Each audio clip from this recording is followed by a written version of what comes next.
Welcome to the podcast, Let the Prophet Speak. Today we are going to study the prophet Ezekiel 21b, that is the second half of chapter 21. The last podcast we ended with verse 22, so we're going to begin with verse 23 of chapter 21 of the Navi prophet Ezekiel. The topic discussed in the first part was quite frightening.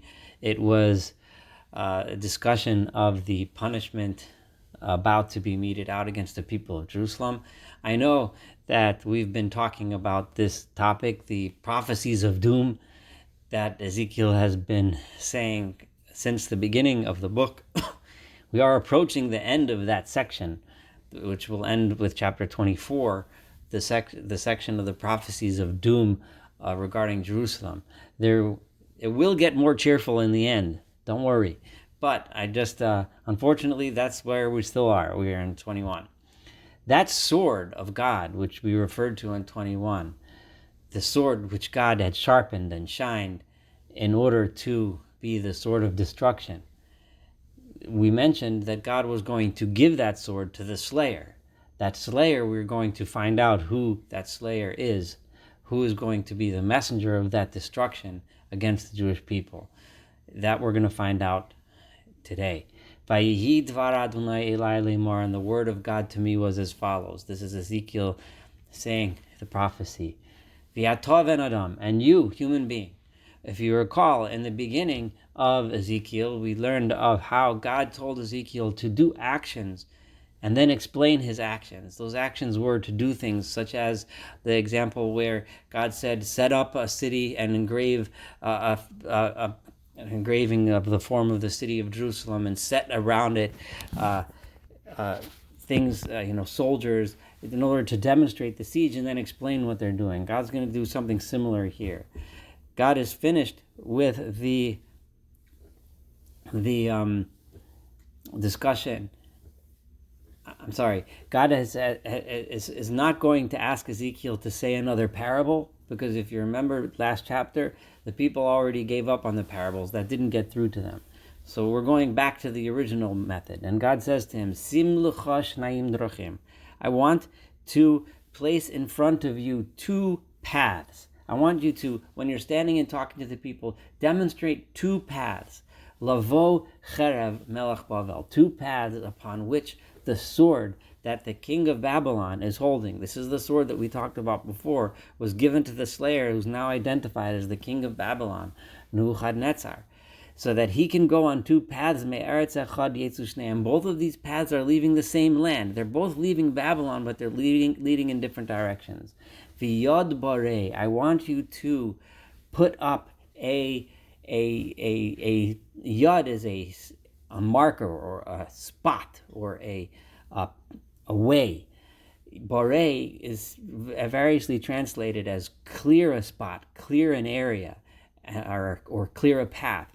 Borei also might, from the language, not bara, which often means in Hebrew to create, but here levarot, which is to clean or to clear. It could also mean borei from a language of livror, to choose.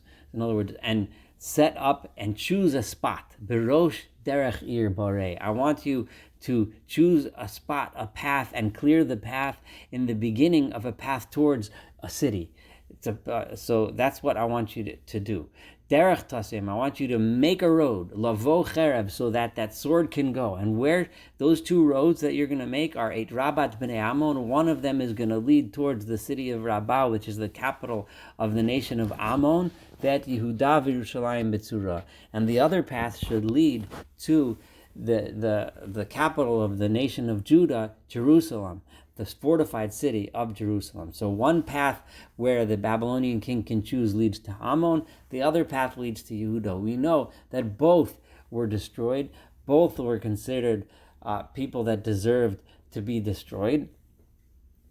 And as we're going to see in the upcoming chapters, that God will also be pouring out his wrath against the people of Ammon, also through Nebuchadnezzar.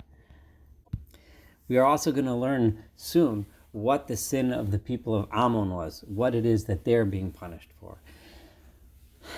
But let's continue now in verse 26. Ki amad melech Bavel el eim haderach, because the king of Babylon is going to stand up at the beginning of the road, the place where both roads start, berosh shnei hadrachim, in the beginning of both of these paths that lead from Babylon, one towards Ammon, the city of Rabbah, one towards Judah, the city of Jerusalem, Yerushalayim. And what is he going to do at these roads? He's going to want to decide which way to go. Which nation do I attack first? And how is he going to decide that? Well, in those days, and the king of Babylon is going to do his divining. He's going to call his magicians and his sorcerers, liksom kasem, to divine a divination and decide which way am I going to go. Kilkal bachitzim, one of the ways that they used to divine was they would turn an arrow. If you imagine just, one of these arrows that has a peg in the middle, and you spin the arrow around and around, and whichever direction it lands, that's the direction you go. She'al batrafim, he's going to ask his magical idols. Ra'al bakaved, he's going to look at the liver. This sounds a little odd, but actually it was a very well-known practice among many of the religions in the time in that place, where when they would bring an animal sacrifice to the idol, the priest would take the liver out of the animal and look at the liver and look at different patterns on in the liver and divine various things by looking at these patterns on the liver. So the bottom line is that Nebuchadnezzar is going to be standing at the road, and he's going to be doing all of his magical things with his magical advisors to decide which way I'm going to go, to Ammon or to Jerusalem. Now, why does it have to look so arbitrary, so magical?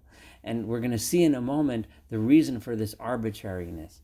Because what is he going to do? Bimino, in verse 27, in the right side, because whichever lands on the right is the one he's going to choose. Hayahakesem Yerushalayim. The divining will decide upon Jerusalem. That's the city he's going to go against. What's he going to do against Jerusalem? Lasum karim. He's going to bring his battering rams against it. Liftoach pebaretzach, to open his mouth with screams, murderous screams. Laharim kol betrua, to raise the noise of the trumpets. Lasum karim al sharim, to place battering rams, to smash open the gates. The shpoch solallah, to pour down sand in order to build siege ramps to climb over the walls. Livnos dayek, to build towers in order to throw weapons into the city. And why? So remember, he was doing all this divining, this arbitrary divining, because you, and this is, I'm going to explain a little before I read verse 28, you, the people of Jerusalem, you don't take your word seriously. You think that everything you say is arbitrary.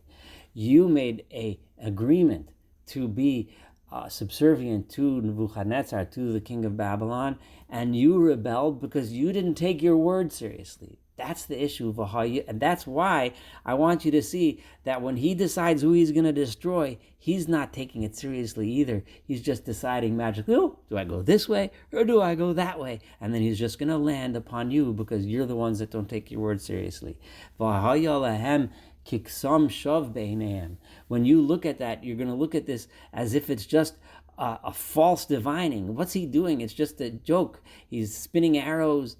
He's looking at livers. It's like a false thing, because shivu'os lahem, to them, to the people of Jerusalem, it's just like swearing oaths, because their oaths mean nothing. They're dishonest. V'humazkir avon lihitafes. And this is going to remind them of the sins for which they are being grasped, the sins for which they are being punished, the sins for which they are being held responsible for is the arbitrariness of their word and not keeping their word. And that's why I am going to demonstrate that by showing how arbitrary it is that even though Nebuchadnezzar wants to conquer both Ammon and Jerusalem, he just randomly decides on Jerusalem. V'ata, and you, God, this is verse 30, God directs his words directly against the king of Israel, the king of Judea. It said Tzidkiyahu, who was the chief liar of all, who decided to pull this deception and bring about destruction to Jerusalem. God calls him a cholol rasha.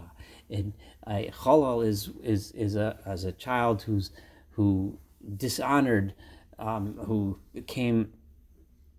dishonored his heritage, a child who, and an evil, wicked one. who dishonored his heritage. Nasi Israel, you are supposed to be the prince of Israel.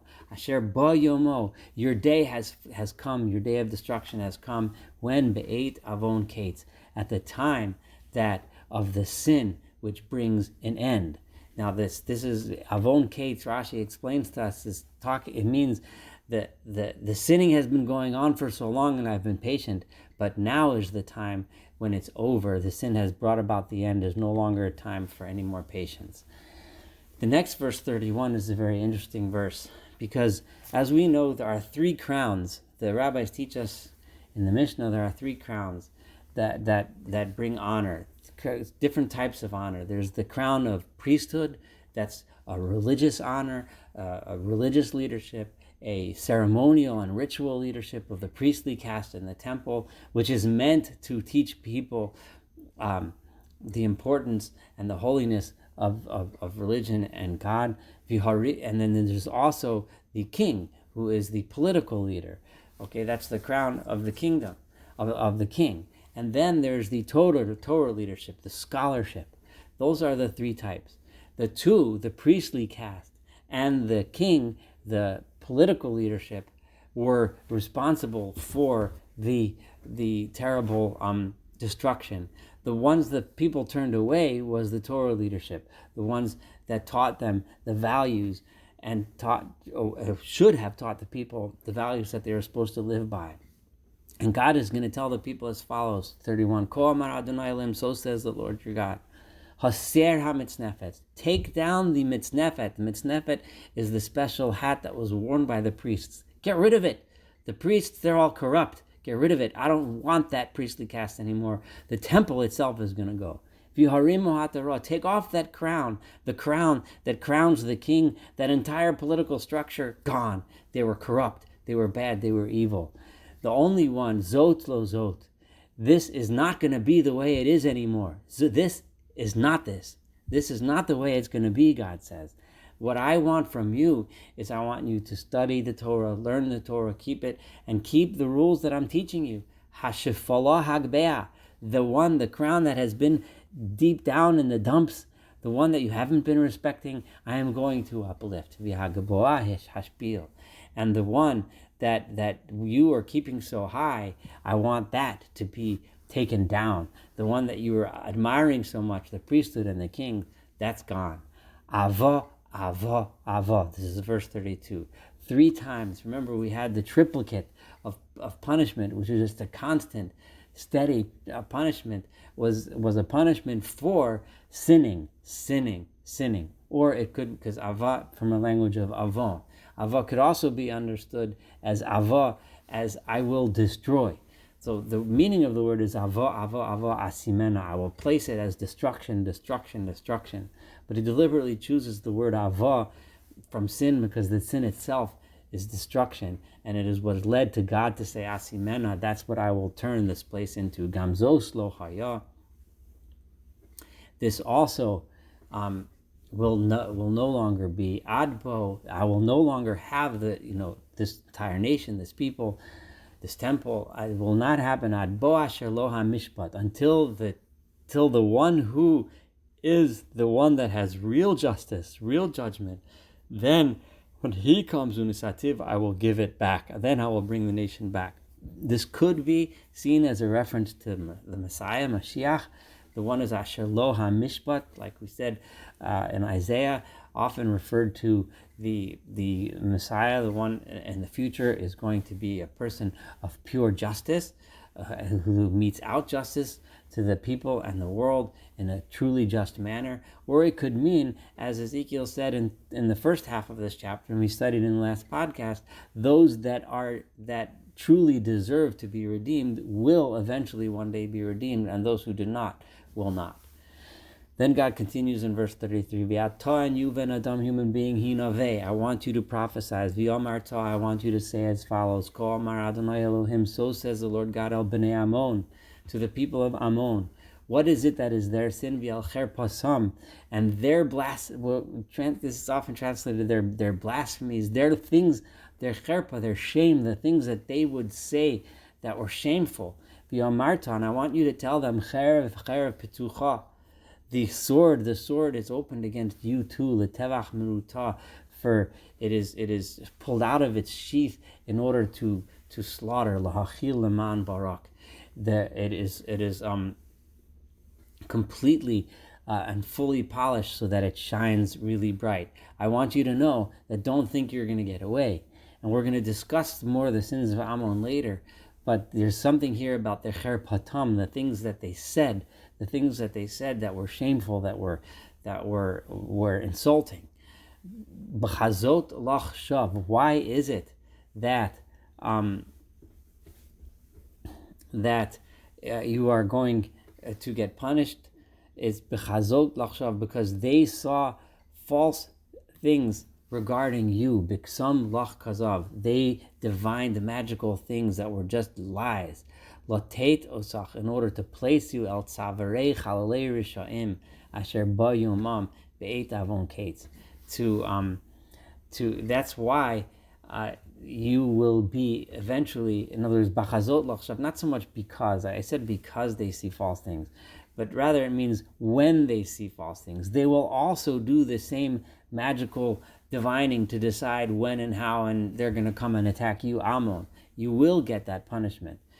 In the next chapter, later, we're going to get more into what the sins of Ammon exactly were.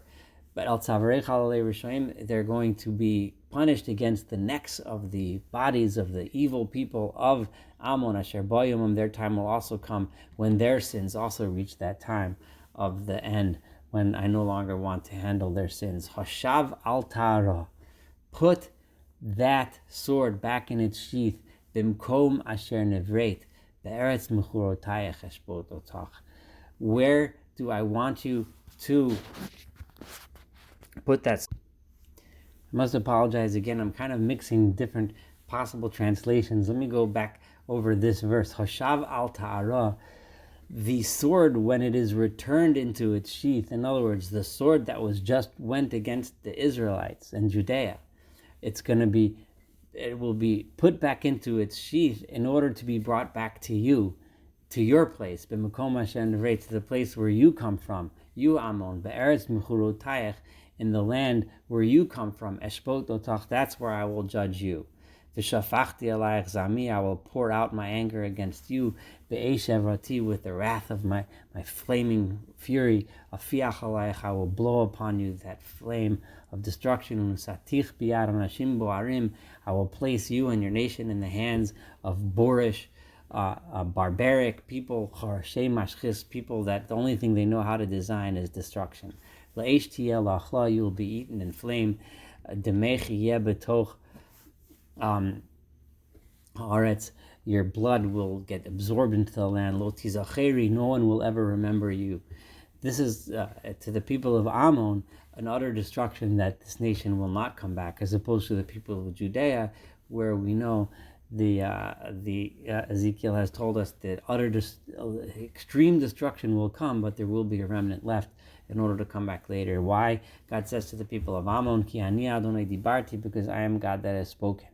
The sins of Ammon, the corruption of Ammon, we're going to mention later, like I said in later chapters. We will get back to it. But the idea here is that the diviners of Nebuchadnezzar told him to go attack Jerusalem first, and then to attack Ammon second. And God makes sure to remind Ammon that when he comes to attack the people of Judea, don't think that you're going to get off the hook. It's going to come and get you too. Thank you so much for studying Ezekiel 21b. Looking forward to studying 22 and, of course, the entire book of Ezekiel together.